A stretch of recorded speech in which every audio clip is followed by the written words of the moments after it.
The Eagles just got a massive boost heading into one of the most anticipated matchups of the season. And if you're a diehard Philly fan, you're going to love this update. Lane Johnson, the iron wall on the right side of this offensive line, was a full participant in practice this week. After that scare against the Rams, when he left early with a neck stinger, there were some concerns. But the signs were pointing in the right direction all week, and now it's official. Lane looks good to go. And listen, you don't need to be an analytics nerd or some X's and O's junkie to know how crucial Lane is to this offense. The numbers speak volumes. When he's on the field, the Eagles are a different beast. We're talking about a generational player here. One of one. Let me paint the picture. With Lane Johnson in the lineup, the Eagles' all-time record is a jaw-dropping 105 wins, 55 losses, and 1 tie. Without him, just 15 wins and 23 losses. Since the 2016 season, with Lane, they're 91, 39, and 1. Without, 12 and 23. That's a near 70% win rate when he plays. It's insane how much impact one player can have, especially when it's not even a glamour position like quarterback or wide receiver. But that's just it. Offensive tackle might not be flashy, but Lane makes it elite. Nick Sirianni called him the best player he's ever been around. That's not just a coach hyping up a veteran. That's a guy who's seen a lot of football and knows greatness when he sees it. Cam Jurgens went even further. According to him, Lane is the best offensive lineman to ever wear an Eagles uniform. And that's saying something. So yeah, this is big-time news ahead of this Week 4 showdown against the Buccaneers. Now let's talk about this game for a second. It's not just another date on the schedule. It's a statement game. Jalen Hurts and Nick Sirianni are 1-4 all-time against Tampa Bay. And there's a reason for that. Todd Bowles, defensive mastermind, ultra-aggressive, second-highest blitz rate in the NFL, always seems to scheme something that gives this Eagles offense trouble. And when Lane isn't out there, it gets worse. You remember last year's game? Lane didn't play, and the offense was completely lost. They couldn't get anything going. This isn't a coincidence. When Lane left early against the Rams, Matt Pryor stepped in, and the offense instantly stalled. 3 drives, -9 yards. Yeah, you heard that right, -9 yards. The Rams were tearing it up with over 200 yards of offense, while Philly could barely cross midfield. Things stabilized in the second half once Fred Johnson came in, and credit to him, he held his own. But let's be real, Fred isn't Lane. Nobody is. You're not replacing a unicorn. Zach Berman did a piece recently that really highlighted just how elite Lane has been.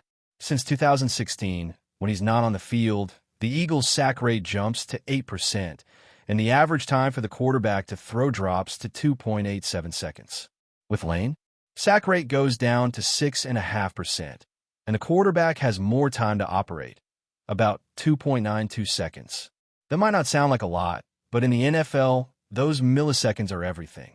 That's the difference between a touchdown and a turnover, a clean pocket and a quarterback on his back. And here's what's even crazier.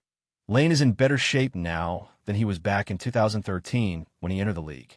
The man is 6'6", 325 pounds, and built like a Marvel superhero. We're talking 6 to 8 pack abs on an offensive lineman. The transformation has been wild. Yeah, there was the PED suspension back in the day, and no one's going to pretend that was a good look. But that's ancient history now. What matters is the level he's playing at today and what he continues to do week in and week out.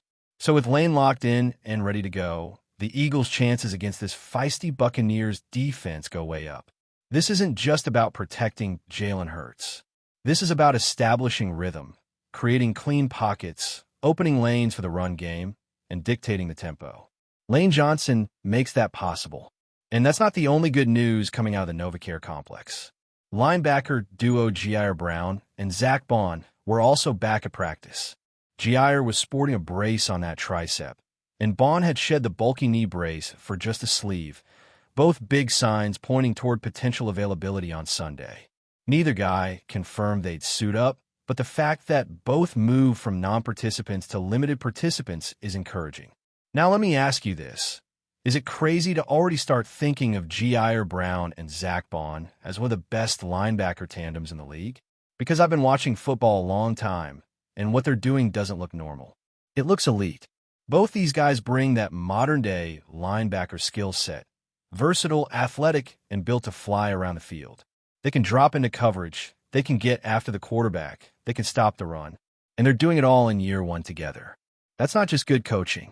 That's high football IQ, freakish athleticism, and elite development. Bond, in particular, has been a revelation. Last year, he was primarily an edge rusher.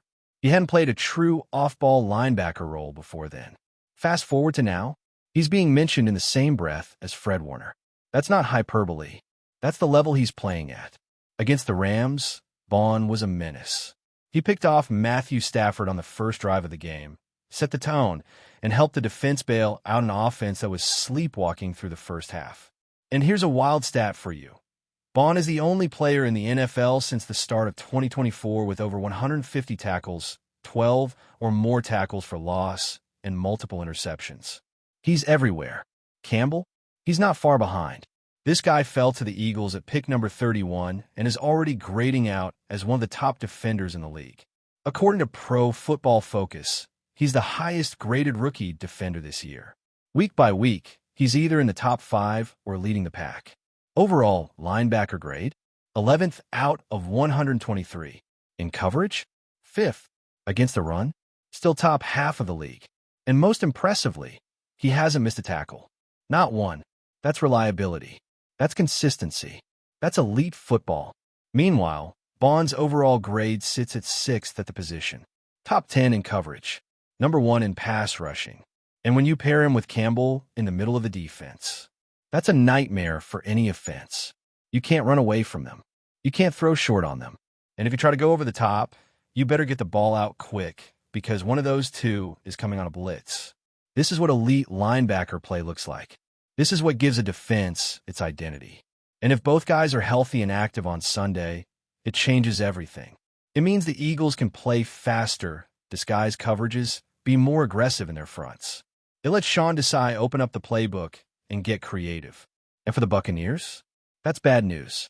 Now let's flip it over to the Buccaneers side, because there's been a lot going on over there too, and some of it could seriously impact what happens on Sunday. Let's start with Chris Godwin. This guy is a baller. When healthy, he's one of the most reliable wideouts in the game. And even though last season got cut short for him because of that brutal ankle injury in prime time, one of those injuries where you just knew the moment you saw the replay that he was going to be out for a while, he's back. Limited to just 7 games last year, and so far hadn't played yet in this new season. But the latest signs? He's gearing up to make his return. He practiced fully on Wednesday and then didn't participate Thursday, but that was a planned rest day. All signs are pointing toward him being on the field. And for Tampa Bay, that's huge, especially because Mike Evans isn't going to play in this one. Evans and Godwin together form one of the most productive wide receiver duos in football. Without Evans, Godwin becomes their go-to guy, and you better believe the Eagles' defense is going to have to key in on him. But here's the thing. The Birds are banged up in the secondary, and that changes everything. Adoree Jackson, who's already been dealing with groin issues, was limited in practice this week. Not a great sign. Then there's Jacorian Bennett, who injured his pectoral muscle and is now hitting the shelf. That's a real blow, especially considering how much they were counting on him this year. He got hurt back in Week 1 against the Cowboys, tried to push through it, but re-aggravated it against the Rams. Now he's out, and the Eagles are thin at corner. So what does that mean for Sunday? A lot of unfamiliar names could be stepping into big roles. We're talking about guys like Khalil Ringo, Mekhi Garner, Mario Goodrich, and maybe even Eli Ricks if he gets elevated from the practice squad. There's also Perry Nickerson in the mix. It's not ideal. And we are going up against a smart quarterback who's got timing, rhythm, and a weapon like Chris Godwin. That could be a dangerous situation. Tampa Bay might try to spread the field, go quick game, get the ball out fast, and attack the soft spots in coverage. This is where a guy like Bond could really make his presence felt again, closing those shallow windows, disrupting passing lanes, maybe even getting home on a blitz. And that's also why having Lane Johnson back to keep Hurts upright is just as critical, because the Bucs defense doesn't take its foot off the gas. Tristan Wirfs, one of the best defensive tackles in football, is expected to play after recovering from a knee procedure earlier this summer. He was listed as a full participant in practice, and that means Tampa Bay gets a big reinforcement up front. At one point, they were without 3 of their projected starting offensive linemen. With worse back, they're still missing 2, but it's a whole lot better than 3. And when you're facing this Eagles pass rush, that's a detail that really matters. Now, of course, the Eagles will be without Nolan Smith, and that's not nothing. He brings energy, burst, and that rotational presence that keeps this defensive line fresh. But even without him, the Eagles have enough firepower up front to pressure the quarterback, especially with how deep that defensive line rotation is. But again, it's all about context. This is not going to be an easy matchup. The Bucs might not have the flashiest offense, but Todd Bowles' defensive unit is legit. Blitz-heavy, unpredictable, and always physical. But here's where the context really starts to shift. Everyone keeps bringing up how Hurts and Sirianni are 1-4 against the Buccaneers. And yeah, that's true. But let's actually break that down. In all 4 of those losses, the common denominator was the absence of A.J. Brown. That's right. He didn't suit up in any of those games. And we know how important A.J. is to this offense. His presence alone opens things up for everybody else. The one time he did play against Tampa Bay, the Eagles dominated. That was early in the 2023 season, a 25-11 win. That was before the late season collapse, before all the drama. And in that game, A.J. went off. 9 catches, 131 yards. He was unguardable. And the Bucs' secondary? Still vulnerable. Last season in Week 4, it got ugly. The Eagles lost 33-6 and went into there by week limping. Lane Johnson didn't play. A.J. Brown didn't play. Devonta Smith didn't play. It was a skeleton crew on offense. Jalen Hurts didn't even have his top 3 receivers. Paris Campbell and John Ross, neither of whom are even in the league right now, were lining up as starters. Johnny Wilson, who had a great preseason, is out for the year. John Dotson was WR1 for Hurts that day, and let's be honest, he's a WR3 at best. So yeah, the offense struggled. But that game shouldn't define the matchup we're going to see on Sunday. This time around, Hurts has his weapons. He has his line. He has his rhythm. This is a different team, and that's the part people are sleeping on. The Eagles have learned from those previous matchups. They've made adjustments. And with a healthy roster, especially with Lane Johnson and A.J. Brown active, it becomes a totally different game. That's why this weekend matters so much. This isn't just about improving the record or stacking wins. It's about rewriting the narrative. It's about proving that the Bucs don't have some mystical hold over this franchise. And it's about showing that when the Eagles are at full strength, they can beat anyone, anywhere, anytime. Before we continue, don't forget to subscribe to our channel and give this video a like. Your support helps us keep delivering the latest updates on our Philadelphia Eagles. And don't be shy. Share your thoughts on the news in the comments below. Philadelphia is buzzing with excitement as whispers around the NFL world suggest that Marcus Williams, the rising star known for his game-changing plays, might be joining the Eagles. Sources close to the team hint that negotiations are underway. And if the deal goes through, Philadelphia could be witnessing a seismic shift in its roster. Fans have taken to social media, speculating about the impact Williams could have on the Eagles' defensive lineup, imagining him patrolling the backfield with his trademark intensity and instincts. Williams, who has dazzled audiences with his speed, agility, and knack for turning tight situations into highlight reel moments, would bring a level of versatility the Eagles have long been searching for.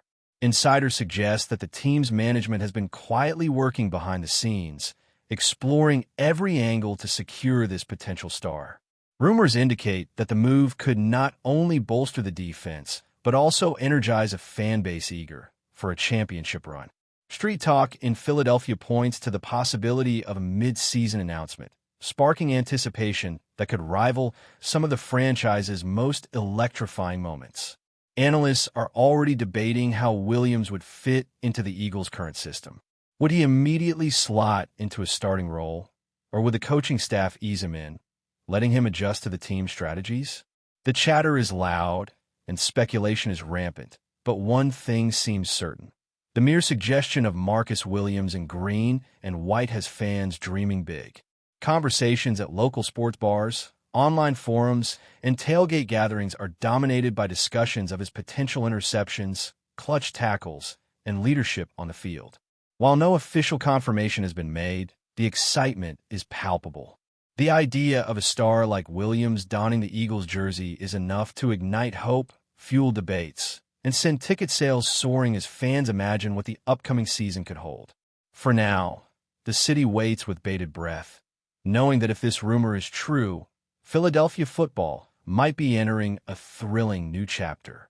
The Eagles are already buzzing, and with Marcus Williams possibly on the horizon, the storm of excitement is just beginning.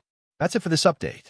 If you enjoyed the video and want to stay updated with exclusive news about our Philadelphia Eagles, be sure to subscribe to our channel and hit that like button. We can't wait to hear your thoughts in the comments. See you in the next video.